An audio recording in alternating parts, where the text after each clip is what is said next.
Welcome as people are joining again.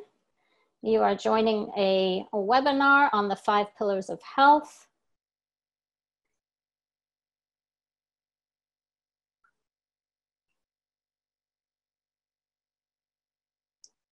All right, so as I said, I'd like to start on time.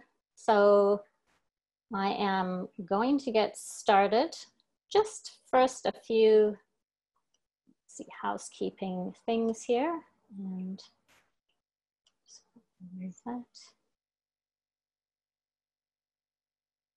Oops.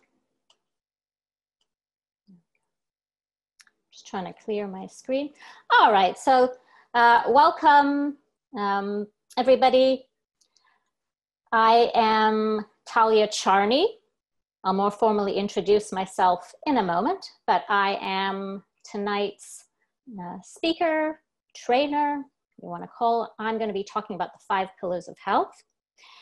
So for those of you who don't know me, and I do realize that I forgot to put in a little slide of my bio, but that's okay. My name is Thalia Charney, and I am the Nutrition Health Education Manager for Pure Source, who is a co-sponsor of this talk, along with Healthy Planet tonight. I have been in the health industry for over 30 years. Background is extensive in health coaching. I have a lot of background in terms of studies and herbal medicine, and homeopathy, a lot of nutrition background. I was a personal trainer and a fitness instructor way back in the days. And I'm also the author of 2 books. One is The Confident Food Shopper, The Guide to Food Labels and Fables, and also more recently, The Expert Patient, Great Health is Not a Spectator Sport. So that's a bit of my background. I love to answer your questions. So just a little bit of a tip, and I will do that at the end of the evening. So there are 2 places you will notice that you can write things. One is Q&A, and that is where I would like you to put all your questions in the Q&A. And then there's also a comments area. So please leave the comments area to chat with one another, anything that you want to share. My great host tonight, Elizabeth, who also works for Pure Source, and I'm thanking her now, I've got last time, for joining us. She's going to facilitate somewhat. She will be reading your comments there. She'll be sharing some stuff with you as well, but the questions again at the end, I'm going to go through in the Q&A area. Also, I did have my bio, and how about that?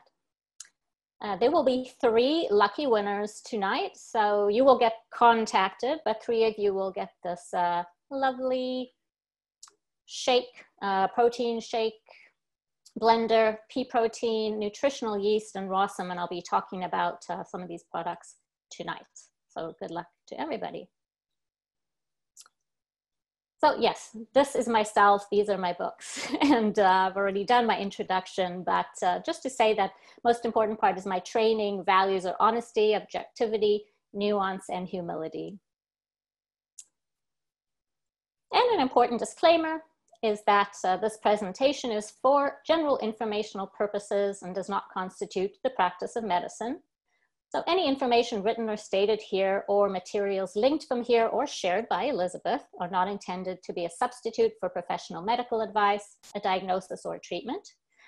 So everybody should not disregard or delay obtaining medical advice for any condition they may have. And opinions reflected here, including historical or popular uses for natural health products, are not necessarily approved or reviewed by Health Canada. Any uses and doses for all products can be found on the product labels. So the reason that I chose, this is one of the consumer talks that I'm doing tonight, the 5 pillars of immunity. The reason that this was important to me, not only because during this time, there's a lot of information out there about how to support our immune systems. I don't have to talk about the elephant in the room. But much of it is, what remedies can you specifically take to boost or support your immune system? And often lost in all of that, which is so important, are the pillars of health. Because you really, I believe, cannot substitute, you can't, or supplements are meant to be a supplement to the pillars. So you have those in place. And without those pillars, if you're missing one of them, then I think that you really cannot make a significant impact with a supplement. So that's why it's so important for me to cover those pillars that are often neglected because maybe they're not as a sexy topic. But as you will find, actually, these are very interesting topics and there's a lot to say about them. So I hope you find it as interesting as I do. And some of this will involve some talk of supplementation, but a lot more than that as well. So first part, just because we can't really skip over this, even if we're also aware of it, hygiene practices, I do have to mention as one of the pillars of health.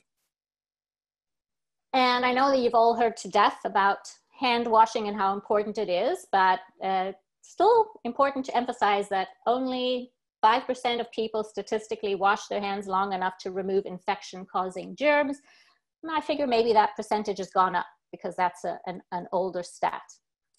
But a couple of things that maybe people don't think of, and we've all seen the different instructions on how to wash our hands, and I certainly in my former times were not as good as thinking about all the various positions of the hands, just sort of wash them like this. And probably most people did. So it is good to remember how to get to all the parts of the hand, but also to remember that there are areas where, I guess, bacteria or viruses can more readily stick to our hands when we have more crevices. So I assume when our hands are drier, or perhaps people that are older, when we have more wrinkles, there's that may make a difference, but also having rings, that's an area where things can get trapped, dirt, and I would assume also microorganisms. So removing rings when we wash our hands if we can, and having short nails. And even though some people just really love their nails, to me, that's really an area where things can get, underneath. And I think that that's a safer option at this time. I did want to play a brief YouTube video for you because I love this video. It really shows just how soap works with a virus, or with a virus like COVID-19. And it makes us realize that, soap really is one of the greatest inventions ever. And it's an inexpensive but an amazing thing. So hopefully, I've tested this previously, you're going to be able to hear and see this. Let's see. Actually, you know what I remembered? Whoops. There's exploration and journey in collaboration with brothers. All right, guys, I just remembered that when I shared my screen, I'm going to stop for a second. I did forget. I'm going to do this again to share my screen. I did forget to select something so that you can hear it properly. Okay. I'm not used to using Zoom as much, the Healthy Planet platform, so excuse me for being a little clumsy here. I'm trying to find my share screen again. Okay, share screen. Share computer sound, that is what I need to select. All right. Okay, and Elizabeth, who's co-hosting, will jump in if there's any, hopefully, issues with you hearing this, but I think this should hopefully work. You know that the best way to prevent the spread of coronavirus is to wash your hands. Wash your hands. Wash your hands! But why? It's because soap, regular soap, fancy honeysuckle soap, artisan peppermint soap, just any soap, absolutely annihilates viruses like the coronavirus. Here's how. This is what a virus like coronavirus looks like. It's a bit of material surrounded by a coating of proteins and fat. Viruses easily stick to places like your hands, but when you rinse your hands with just water, it rushes right over the virus. That's because that layer of fat makes the virus behave kind of like a drop of oil. You can see it happening in this demonstration. Oils are just liquid fats. What happens when you pour oil into water? It floats. It doesn't mix. But add soap, and suddenly that fatty oil dissolves into the water. That's because inside, soap has two-sided molecules. One end of the molecule is attracted to water, the other end to fat. So when the soap molecules come in contact with water and fat, these dual attractions literally pull the fat apart, surrounding the oil particles and dispersing them through the water. Let's go back to our coronavirus molecule with that layer of fat holding everything together. When it interacts with soap, bam, that fat gets pulled out by the soap. Soap literally pulls apart and demolishes these viruses. And then the water rinses the harmless leftover shards of virus down the drain. But, and you know where I'm going with this, it takes time for this effect to happen. 20 seconds to be specific. To show why, we ordered this lotion that mimics viruses and their fatty layers. It glows under a UV light. If you just rinse your hands under regular water, nothing comes off. If you wash with soap for just 5 seconds or 10 seconds, your hands are still covered. The virus is still there, able to get you and others sick. But 20 full seconds, now the soap is actually destroying the virus. Hand sanitizer works too because... Okay.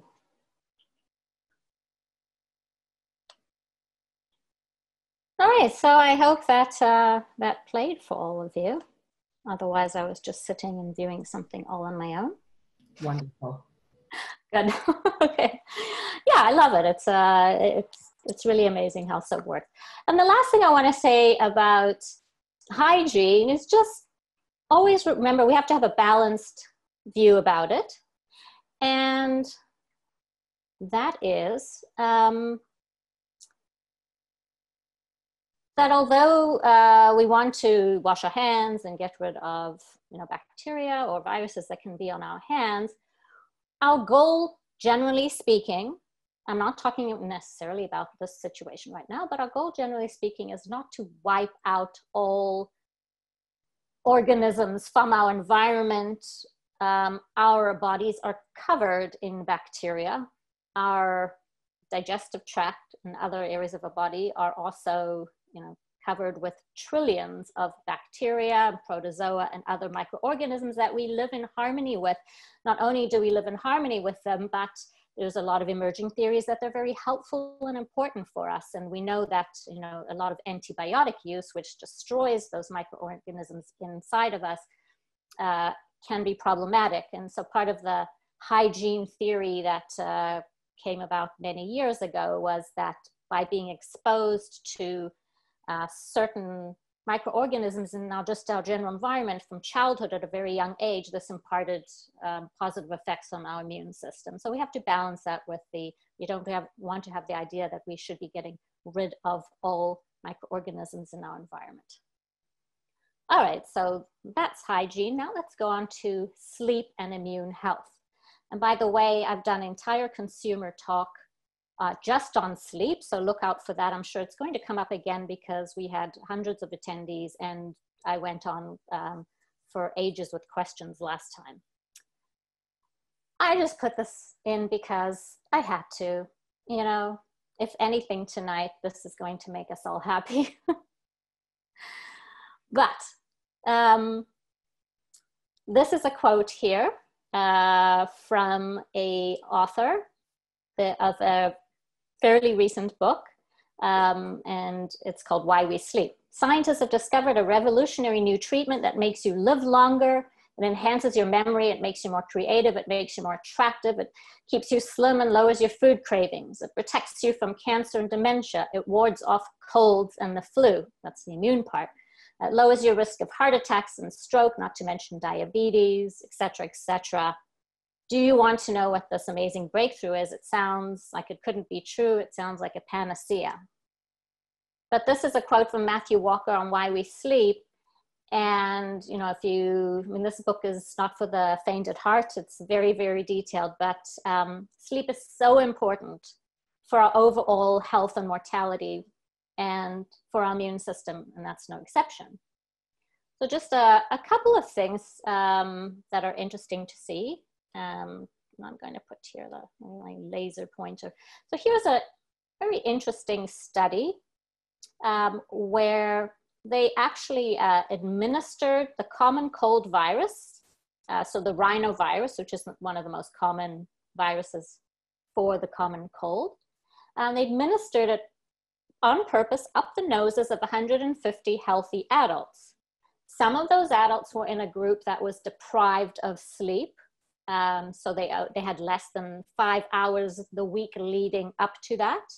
And the other group was allowed to sleep, so they had 7 hours or more. And what they found here was a real linear relationship between how well they slept and whether or not they actually manifested the cold. So for those who had less than 5 hours sleep, they were about 45% of them got the common cold versus a much lower percentage below 20 of those who were sleeping longer. So that's very telling. And one thing before I go on study, I didn't put in here, but I'll tell you now, this is not on humans, and it's not a nice study, I guess, to hear about, but it does drive home a point. So when in a study on rats, when they deprived them of sleep, eventually these rats would die if deprived of sleep long enough. But what they died of actually was infections. So that's, you know, sort of a link between not sleeping and the immune system. This particular study here shows what happens when you are sleep deprived and then you get a flu shot. And this particular study showed that in a group that was sleep deprived, they had a less positive response to their flu shot. So they produced only half of the immune reaction, unlike the group that had better sleep. And when I say immune reaction, when you get a flu shot, we're trying to generate antibodies to a particular virus. That's what is supposed to happen. But they were 50% lower in the antibodies they could produce than the well-slept counterparts. And so what this study shows is that, you know, for those who are choosing to get any kind of a flu shot, and then it's coming up to flu season now, it's not just a matter of how effective the flu shot may or may not be that year, but also how effective is it in your own particular body, and sleep seems to have a huge impact on that. And here's another study, but on a different type of vaccination. In this case, it's for hepatitis B, but the same idea was shown, that the response to the vaccine was affected by sleep. So how do we improve our sleep? The best evidence that we have, according to Dr. Matthew Walker, again, who's studied it for a few decades now, but the best evidence we have is actually sleep hygiene, proper sleep hygiene. And so much so that and this is a very conservative body, the American College of Physicians recommends cognitive behavioral therapy for insomnia as the first line of treatment for insomnia. That's quite remarkable. So what they are saying is, when somebody comes in to see their doctor and they're having issues with sleep, the first thing that should be tried is cognitive behavioral therapy, which really is just a type of therapy that helps you individualize sleep hygiene, teaching you proper sleep hygiene. And that's quite profound. So they recommend that before medications. So that's why I want to, now there's a lot that I could speak about in terms of sleep hygiene. So I'm going to go through a few of, I think, the most poignant or important ones. Dr. Matthew Walker says if there's any one sleep hygiene practice that he would consider is the most important, it would be a consistent sleep-wake time. And this is difficult for people because we tend to sleep not so well or not maybe enough hours during the week. And then people try to make up for it on the weekend. So 5 hours during the week and then 9 hours, which means we're not having that consistent sleep-wake cycle. And there are a lot of different apps that can really help you time your sleep-wake cycle and work on it. And this is one that I've used, the sleep cycle. So you can look on your phone, but it's really great. Give you reminders when you should go to bed, wake you up at certain times. And if you want any more information, again, at the end about these particular things, just put your questions in. Coffee. So he also talks about coffee, which is no surprise.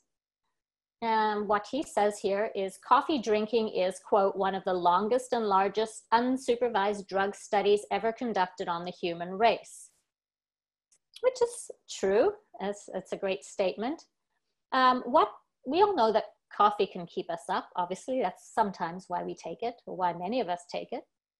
What you may not know is that what coffee does is we have this chemical in our body. It's called adenosine. And from the time you wake up, adenosine starts building and building and building and building this chemical in your brain.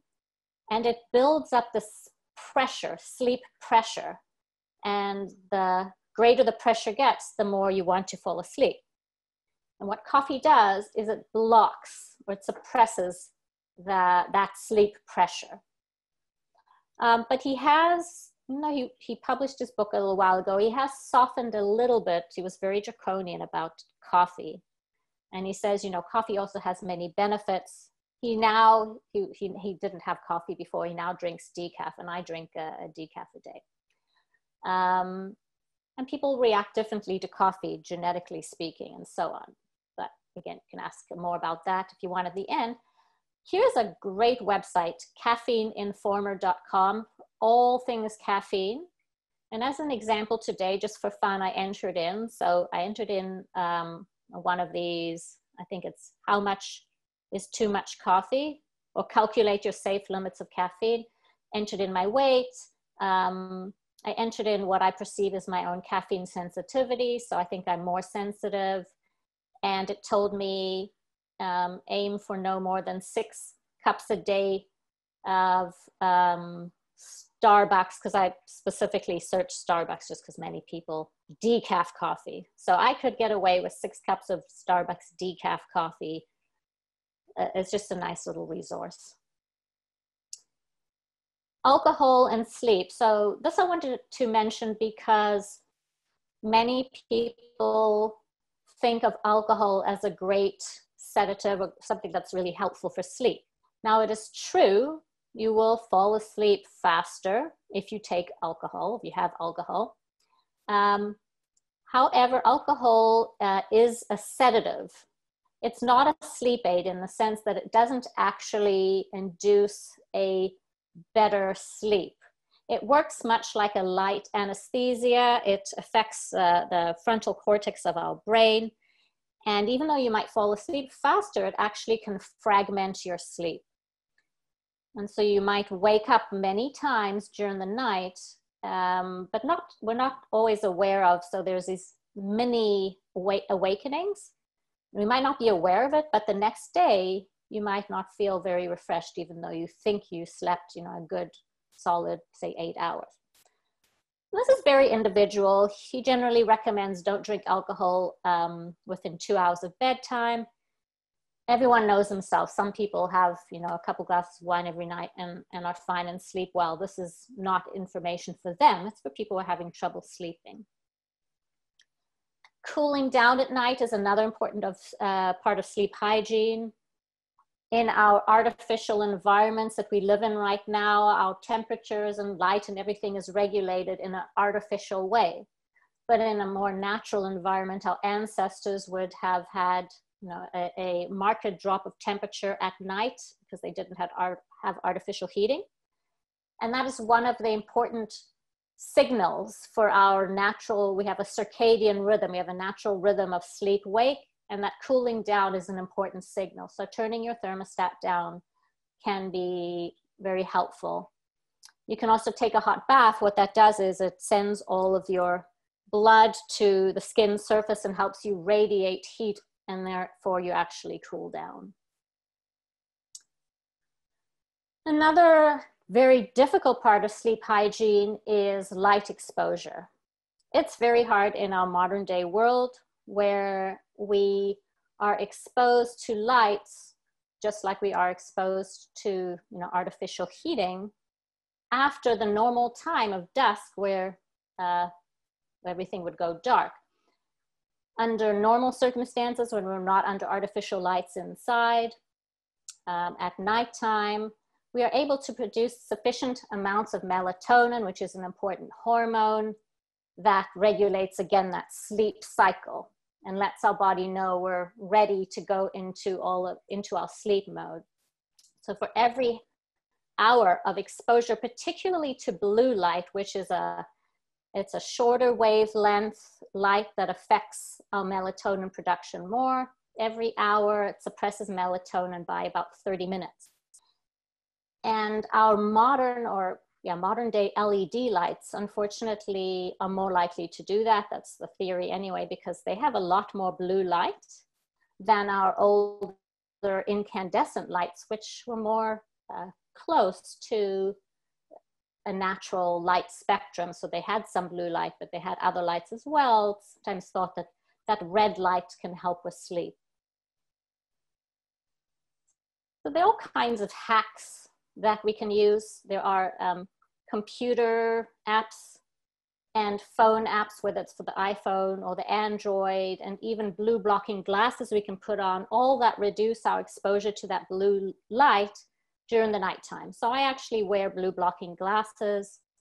I just searched and found a pair without, any guidance, but there's Dr. Peter Attia, who's just somebody that I follow a lot. He recommends this Felix Gray brand. I have no affiliation and I have not tried that particular brand, but he likes that brand if you want any kind of advice.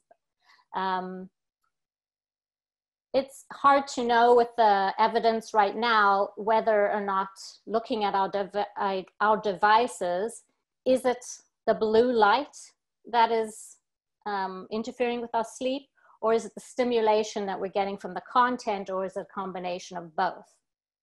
So the best thing really is to try to stay off them for a few hours before we go to bed.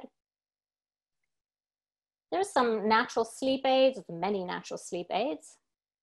One of my favorites, not only because it's a stunning flower, is passion flower. Beautiful. So passion flower is a traditional herb for sleep and anxiety, traditionally used for anxiety as a sedative, as an antispasmodic, to relax muscles. And in traditional Chinese medicine, it's specifically recommended for yin deficiency insomnia, which is basically the type of insomnia that women who have menopause may be suffering from. So a little bit of a slant there. Valerian root is another great herb, one that's really received a lot of use and attention for quite a few centuries in Europe before drugs came about. And that's why Anne Frank, in the famous book, The Diary of Anne Frank, she actually writes about valerian root and how it helps, her family would use it if they were anxious or to sleep. So it also has these properties for anxiety, sedative, and one of the tips for valerian that I would tell you is that it seems to be a more effective after 2 weeks of continuous use. But sometimes we pick up a remedy and say, oh, I don't think it's working, but all herbs have different parameters, and with valerian, it's going to work better over time. Hops is another herb. And by the way, I should mention that everything I'm showing in tonight's talk, I have personally used, and I like that. I like to talk about stuff that I've used. So, I mean, that does form the basis of some of the things I'm speaking about because I like to go from experience. So hops, you might think of beer. Hops also traditionally is known as a sedative hypnotic. And the German Commission actually approves hops for insomnia, especially with anxiety related. So you can see all three of these herbs are helpful for insomnia, but also have that support for anxiety. And I think that not being able to fall asleep because we're anxious is probably one of the most common reasons. So this product, the Now Sleep Botanical Blend with GABA, I use and I love it. It has the valerian hops and passion flower. It also has GABA in it, which is a brain chemical. GABA in our brain is sort of the a calming neurotransmitter. The way I like to think of it is if you had no GABA in the brain, your brain would be so overactive that you would probably be in a state of constant seizures. So that is how GABA works as a complement. And I like this formula because it doesn't have melatonin, and I talk much more about that in my sleep talk, that I like melatonin to be taken as an option when necessary, but not have to have it and to have it in the sleep formula. All right, so stress and immunity.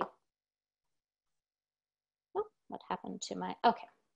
So this was, I'll get to that. This is a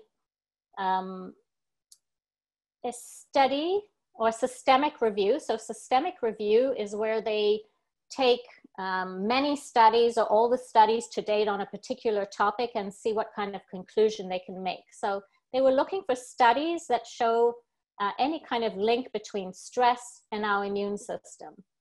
And they selected 293 studies that met their criteria in terms of having good quality, and 319 peer-reviewed articles. So between all these studies, we're looking at evidence from 19,000 participants. And the general conclusions from after having looked at all of these was, one, that stress gets inside the body, and I think we all know that. We feel it intuitively. So it's not just something out there, stress, but we internalize it in a very measurable way. They concluded that acute stress, so something that's just happening in the moment, someone jumps out and boo, or whatever it is, acute stress is adaptive. It's adaptive in the sense that that stress response you get is important and necessary in order for you to be able to respond to that stressor. We've all heard of that, the lion jumping out. You need your acute stress response helps you run from that lion. It's going to get your blood pumping and all of the things that you need, your sugar levels up to run. But chronic stress is not a general conclusion. And also age and disease status increases our vulnerability. That's generally the case, it seems to me, with everything. We lose our adaptability as we get older to we wear out or use up our reserves that help us deal with things. But most impressive to me or interesting about the conclusion was that the subjective experience, how you experience stress, what you think about stress matters. So I'm going to go into this next. Yeah. So your opinion of stress matters. And that brings me to this great book, which I just picked up, but I haven't finished, but I have heard her interviewed, The Upside of Stress. And I know Elizabeth is going to share this title with you at the end or at the appropriate time. Kelly McGonigal, she's a PhD and a therapist, and she wrote this book. This was the instigating study that she came across that led her down a path where she wrote this book. And this study asked the question, does the perception that stress affects our health matter? And based on this particular study, they concluded that they were looking at people who experienced stress and then followed them for many years and saw what happened. Individuals who perceived that stress affects their health and reported a large amount of stress had an increased risk of premature death. What they found with those people who said, yes, I have stress, but didn't perceive it as a problem. So they might have said, yeah, there's a lot of stress, but stress gets me up in the morning, or stress motivates me, or I thrive on stress, or whatever it was. If they had a positive view, or maybe not a negative view, they didn't have that same increased risk. And that is really profound. And it wasn't only this study that made her think, I got to write a book about this, but there were many studies she talks about in this book, not all related to stress, but where it shows that your perception of something really has a huge impact on the outcome. Here's a study, I don't know if this was necessarily in her book, but also just to show it's not just that one study, speaking about the psychological stress and the effects on our immune system, specifically upper respiratory infections. And in this case, they showed that how you appraise your stress, if you think it's been, benign, you didn't go down this pathway of, a negative and emotional response, which ultimately affected hormones, behavioral changes, immunity, and therefore disease susceptibility to the upper respiratory tract. So it's really something, read that book, I think. It's very empowering to think that how we think about things can have a marked effect on the outcomes for our health. So stress solutions, now I'm only going to offer a few. This could be a whole topic in itself. Meditation is maybe such an obvious one that you, of course, heard about, but the reason I'm mentioning it myself is, I said, I've tried everything I'm talking about tonight. Well, I've done Vipassana meditation. It's a particular technique. In Canada and the US, I believe there are many Vipassana meditation centers across Canada, and they offer a free, so it doesn't cost anything, free 10-day intensive meditation courses. If you're interested in the end, you can ask me about it. But I think meditation is a skill that's difficult to work on. It's really hard in the beginning, and this was just an amazing aid and experience, but an intensive course. For stress, one of my favorite adjuncts to, in addition to anything else, which could be counseling or meditation, is adaptogens. And adaptogens is just a name for herbal remedies that help us adapt more effectively to our environment or to our stressors. And so they allow, your body generally to maintain or to regain its balance. It's as if somebody hits you off kilter and you can come back to your balance more effectively and quickly. So that's kind of what an adaptogen is. I love ashwagandha. There are many different adaptogens, but I love ashwagandha because I think it's gentle. I think it's appropriate for many people. And this is a concentrate. So I love this because it's just a one a day, which makes it so easy to use. And I take ashwagandha most of the year, sometimes on and off. So it's great for somebody with that sort of nervous exhaustion because of stress. And it is notable that there are human clinical studies showing that when you use ashwagandha, it can decrease cortisol, which is one of our stress response hormones that for people who are chronically stressed can be elevated for long periods of time where it shouldn't be.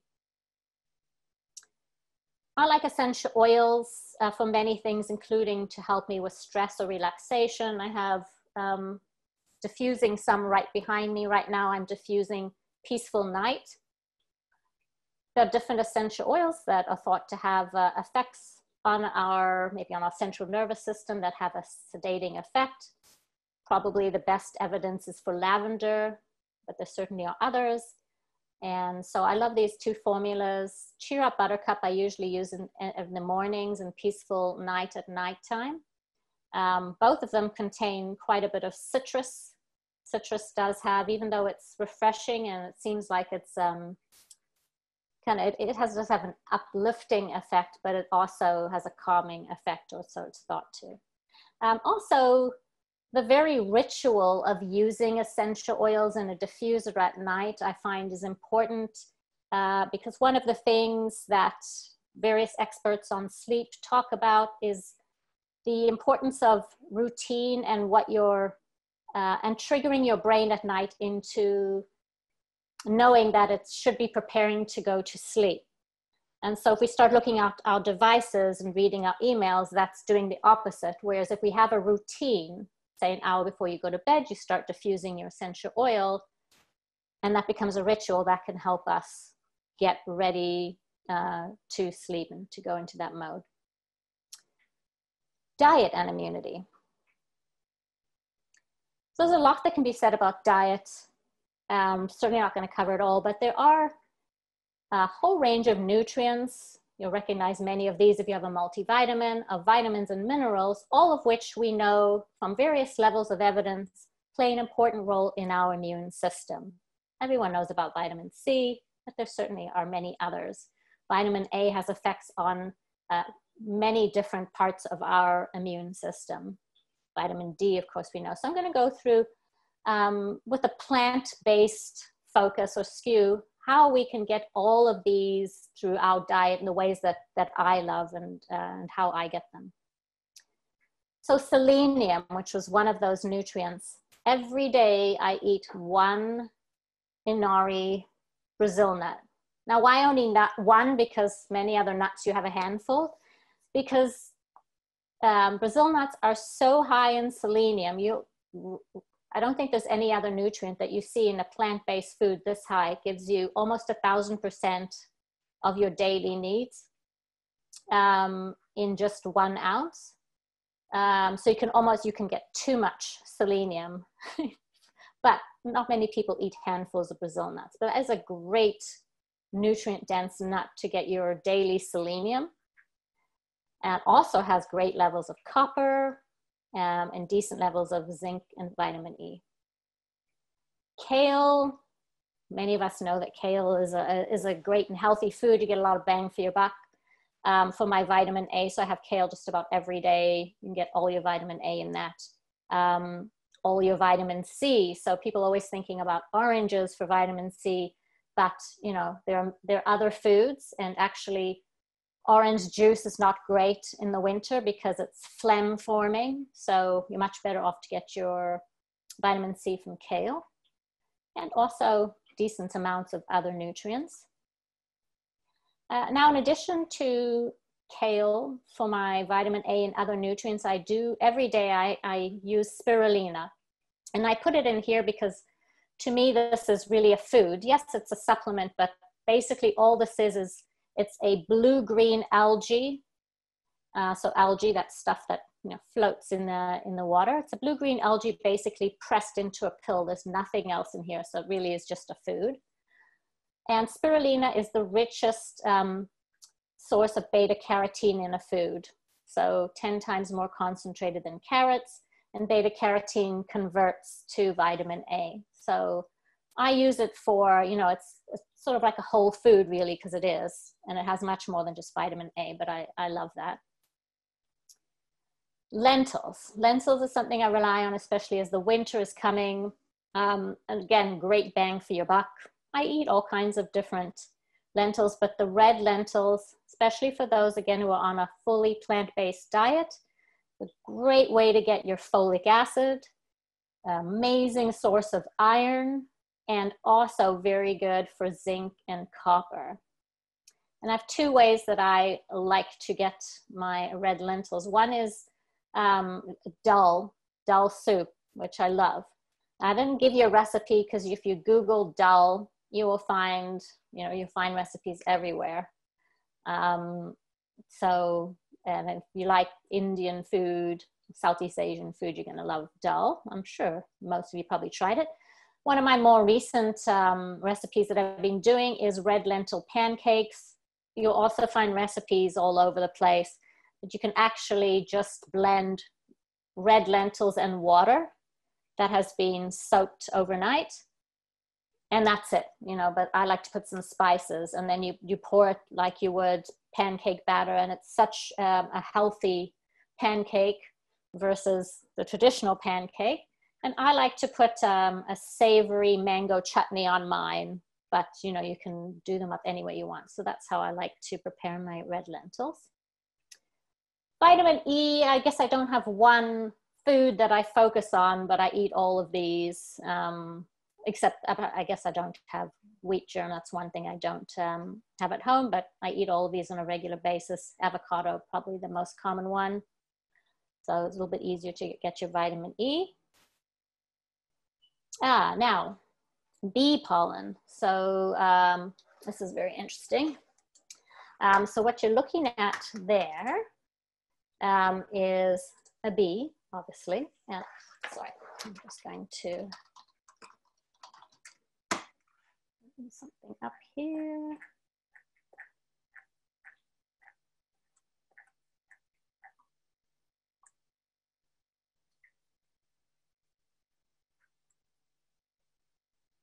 All right. Okay. So this is what bee pollen looks like inside this bottle, but bee pollen actually comes from bees, as no surprise. And it's a really good natural source of B vitamins. So again, you know, I call this a food, or categorize it as a food, because it's really in its whole form. So when bees go from flower to flower, they collect pollen, and it ends up sticking to their body. And then I was just trying to open up something to remember exactly how it's collected. So the bees actually comb the bee pollen into these little pellets themselves. But when they fly into, I guess the, what word I was calling it? This is what I was trying to remember. Yeah, the beehive screens that are set up. When they fly into the beehive screens that we set up as humans, they can fit through, but the pollen can't, so it falls behind and they collect it. But otherwise, the bee pollen would be used as the main source of protein to feed the bee colonies. But it also contains a lot of, in addition to protein, of our natural B vitamins. So that's something I have just about every day. It's very fat soluble, so I either throw it in my protein shake and it will dissolve. You can just throw it in yogurt and it will dissolve. You can eat it straight off a spoon in your mouth, and it has a slightly sweet taste, so it's very palatable. Okay, and then another way to get B vitamins is through yeast products. There's brewer's yeast and there's nutritional yeast. I use nutritional yeast more just because it's tasty and it has a natural cheesy flavor. Both of these are products made through a fermentation process. The yeast is no longer alive when it's in your spoon, so it can't grow. And yeast is very nutritious. It has a full amino acid protein profile, and almost all of the B vitamins. There's no naturally occurring B12, though, in nutritional yeast. Some companies add it after the fact. Here's just an example of, so this particular nutritional yeast that I use is made by a company from Switzerland, Engavida. They've been around for ages as family-owned companies, so they really know fermentation well. Just to show, they've measured the different vitamin B levels. So this is, you know, B1, B2, B3, and so on. That's what you'd find in a multivitamin. And in brewer's yeast, you have the B vitamins as well. And Elizabeth is going to share my recipe with you. So I make a faux cheese recipe. My niece here loves my plant-based cheese recipe. I pour it on a lot of things, vegetables and such, but this is healthier than most you know, the vegan fake cheeses out there, which can be very processed. So this is a very healthy recipe and I love it.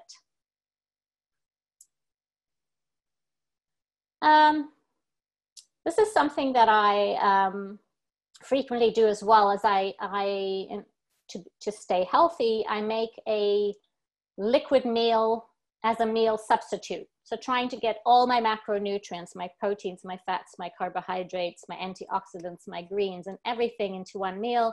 In fact, I like doing this so much. I have a book that I'm writing on how to do this as a formula. But here's one example.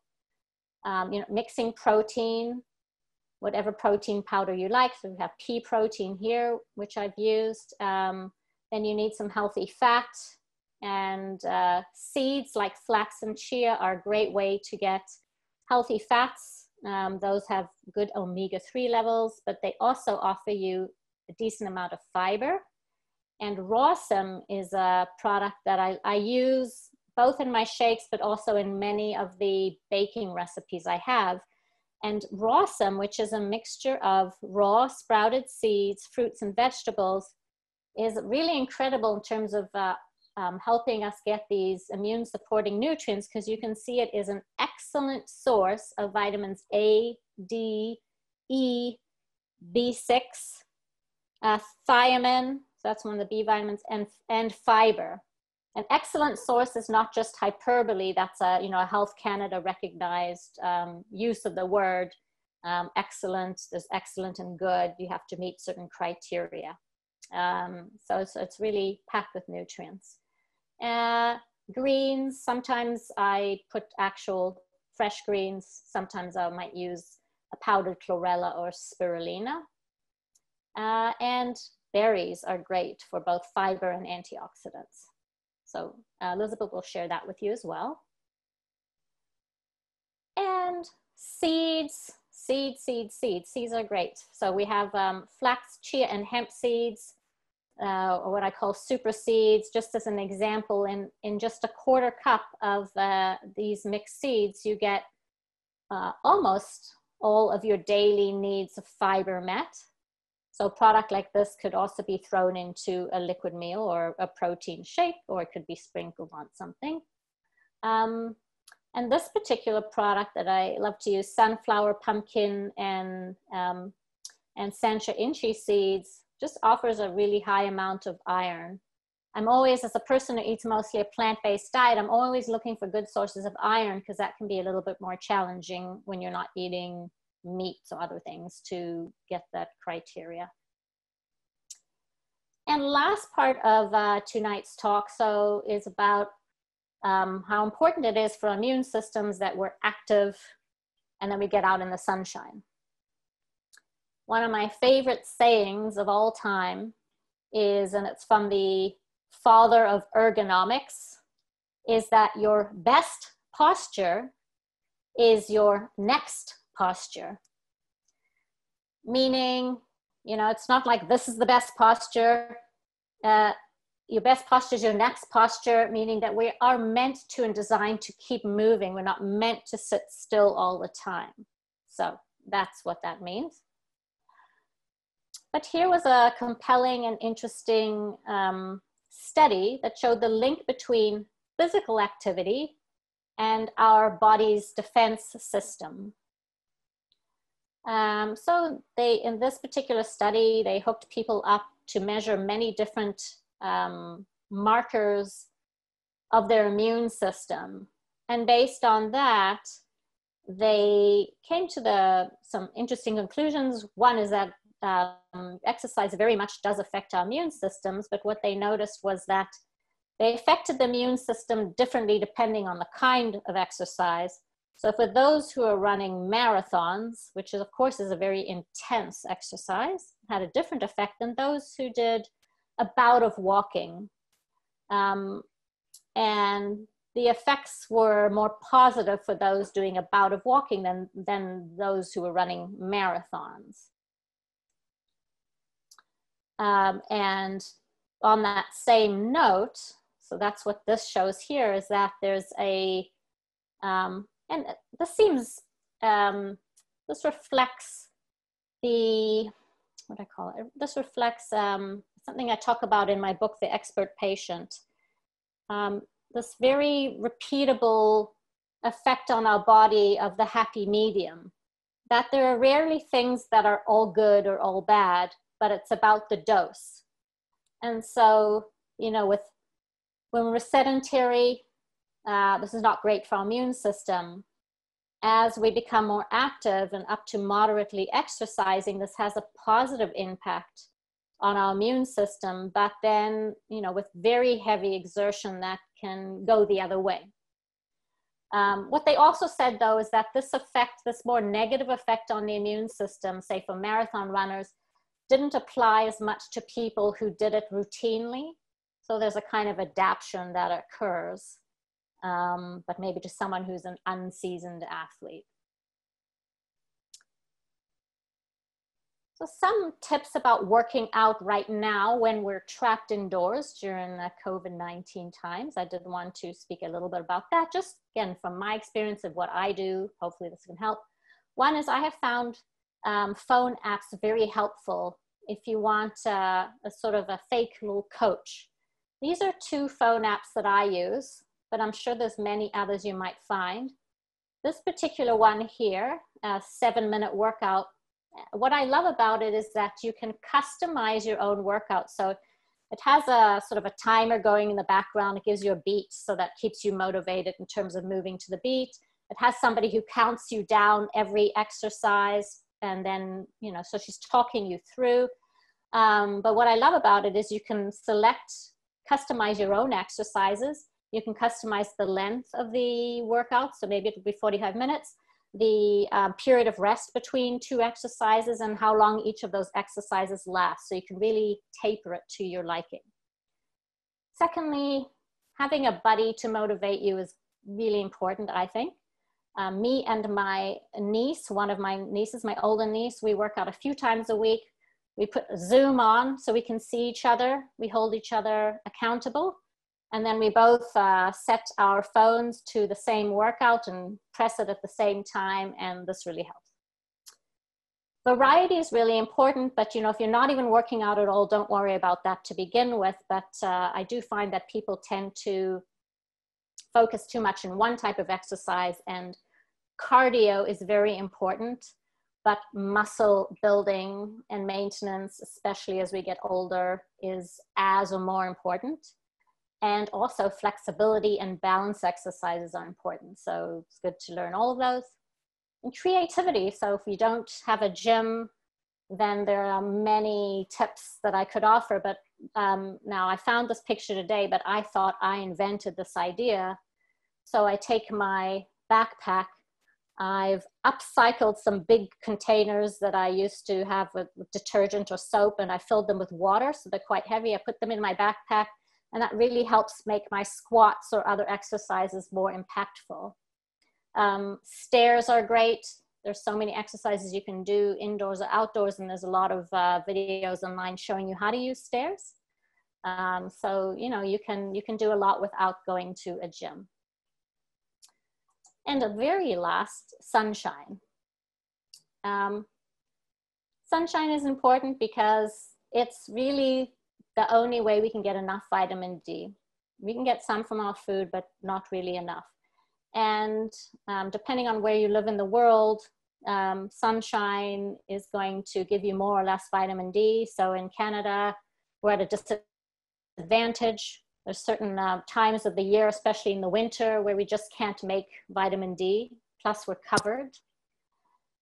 How much vitamin D you make is dependent not only on how much time you spend outside and where you are in relation to the equator, but also your skin color. The darker your skin, the longer it takes to produce vitamin D, which we produce it from the sunlight. So, you know, I have found that people with darker skin are more likely to be deficient, but deficiencies in Canada tend to be pretty rampant no matter who you are. You know, maybe with the exception of construction workers who are spending months and months and months outside with maybe, well, they don't really have their shirts off that much in my area, but maybe in some areas of the world. but they tend to, you know, to get really store a lot of vitamin D. This is the shadow rule, which is interesting if you're not sure whether you are making vitamin D or not. The shadow rule is if your shadow is longer than you are tall, so here you know, you're this tall, but the shadow's much longer, then you're not making vitamin D. The lower the sun is in the horizon, the longer your shadow is going to be, and it just has to pass through so much air that it filters out all the ultraviolet rays that we need to produce some vitamin D. As I said, you can get your vitamin D from different foods and from fortified foods, but typically not enough to get optimal levels. There are all kinds of things that limit our ability to produce vitamin D, being indoors, obviously, wearing sunblock, darker skin pigmentation, higher latitudes like Canada, winter months. I've never looked up the evidence for this, but I've heard that using soap shortly after sun exposure can reduce your ability to produce vitamin D. It's interesting. Those on statin drugs, I thought I'd mention this potentially or theoretically, and the reason is because statin drugs are one of the most common drugs used to lower cholesterol, and cholesterol is actually a building block. Once we have the sun on our skin, it's a building block to for us to produce vitamin D. So if we have very low levels of cholesterol, we might not be able to make as much vitamin D. And here's just one study showing, and I think we are aware of this anyway, that in the winter time, you know, we do tend to get colds and flu more frequently. And in this case, we're seeing a stark contrast between the levels of flu experienced in the wintertime for placebo group versus a group that was taking 800 IU of vitamin D a day, were markedly lower. Whereas the differences were not as nearly as impressive during other seasons. And that brings me to the end of tonight's talk. Thank you so much for listening. And you can follow us now at Live Natural Now on Facebook, Twitter, and Instagram. And once again, for anyone who joined late, 3 of you will be selected for this gift of appreciation for attending tonight. So what I'm going to do here